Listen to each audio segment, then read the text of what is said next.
എന്നാൽ എനിക്ക് ഇഷ്ടപ്പെട്ട ഒരു കവിതയാണ്, നിങ്ങളൊക്കെ കേട്ട് കാണും, രാവണപുത്രി.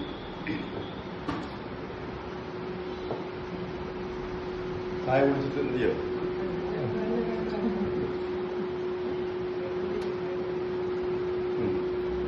ഇനി ചായ കുടിച്ചിട്ട് കേട്ടോണ്ടിരുന്നു കേട്ടോ, അതാണ് നല്ലത്.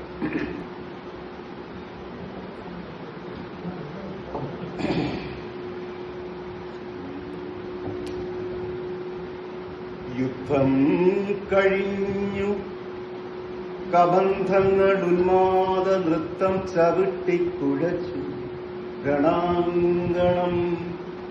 യുദ്ധം കഴിഞ്ഞു കബന്ധങ്ങളുന്മാദ നൃത്തം ചവിട്ടിക്കുഴച്ചു രണാങ്കണം.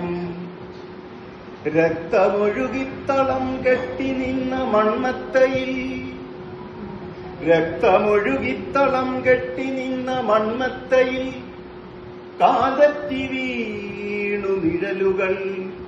ദൂവില സംഗ്രാമരംഗങ്ങളിൽ വിഷധൂളികൾ വീശും ശരസഞ്ചയങ്ങളിൽ തെന്നൽ മരണം മണം പിടിക്കും പോലെ തെന്നി നടന്നു പടകുടീരങ്ങളിൽ.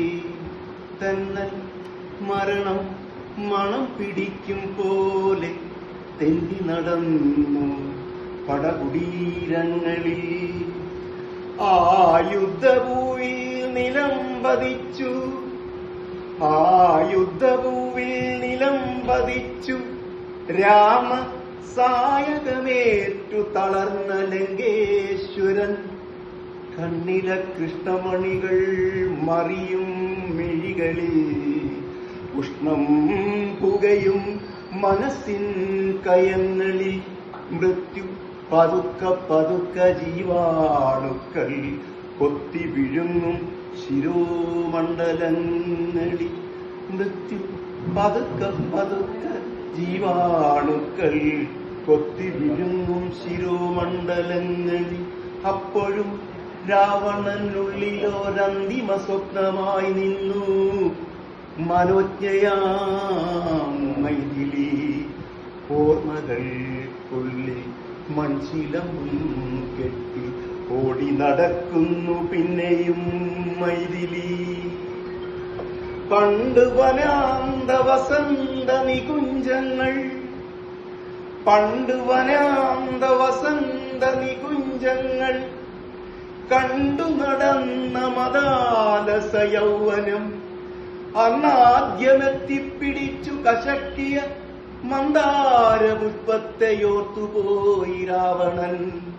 ദേവവതിയെ മലർശരസായകം വേദനിപ്പിക്കാത്ത പൂജാമലരിനെ അന്നാക്രമിച്ചു തളച്ചിടാനാവാത്ത തന്നഭിലാഷം മദഗജം മാതിരി. അന്നാക്രമിച്ചു തളച്ചിടാനാവാത്ത തന്നഭിലാഷം മദഗജം മാതിരി. അന്നവൾ ഉഗ്രപ്രതാപവന്യ നിന്നു ജ്വലിച്ചടങ്ങിടവേ കണ്ണു നിറഞ്ഞുപോയി രാവണന്. ആ കാട്ടുപെണ്ണിൽ പിറന്ന മകളാണു മൈഥിലി. പെറ്റുവീണപ്പോഴേ തന്മണിക്കുഞ്ഞിനെ പെട്ടിയിലാക്കി ഒഴുക്കി ജലധിയിൽ.